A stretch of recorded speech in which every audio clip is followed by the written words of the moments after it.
लद्दाख जल रहा है और वो भी नेपाल की तरह। तो फिर क्या है लद्दाख के लोगों की मांगे?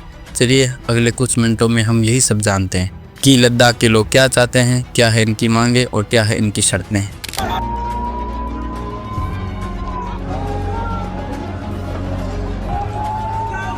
लद्दाख के लोगों की मुख्य 3 मांगे हैं। 3 मांगों में से पहली मांग ये है कि जो लद्दाख यूनियन टेरिटरी यानी केंद्र शासित प्रदेश है उसको टोटल स्टेट यानी पूर्ण राज्य है उसका दर्जा दिया जाए, जिससे वहाँ पर लद्दाख की एक विधानसभा बने और विधानसभा बनने के बाद जो लद्दाख के लोग हैं वो अपनी मांग है वो उस विधानसभा में रख सके। लद्दाख के लोगों की दूसरी और जो सबसे मुख्य मांग है वो ये है कि जो लद्दाख है उसको हमारे कॉन्स्टिट्यूशन के 6th शेड्यूल है उसमें शामिल किया जाए। अब इस 6th शेड्यूल का मतलब होता है कि जो वहाँ की जनजाति, वहाँ की जो संस्कृति और वहाँ की जो विविधता है उसको एक विशेष तौर पर प्रोटेक्शन मिलती है।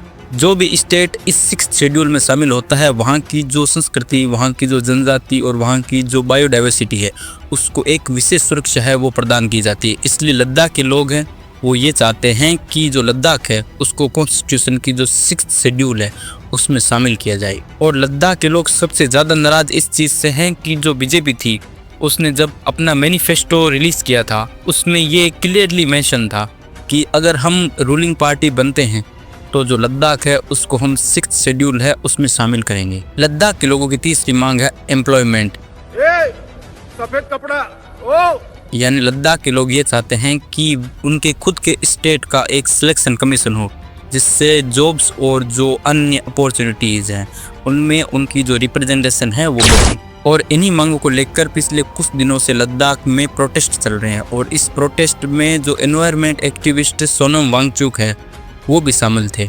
लेकिन 26 तारीख को सोनम वांगचुक को गिरफ्तार कर लिया गया जब वे एक प्रेस कॉन्फ्रेंस के लिए जा रहे थे।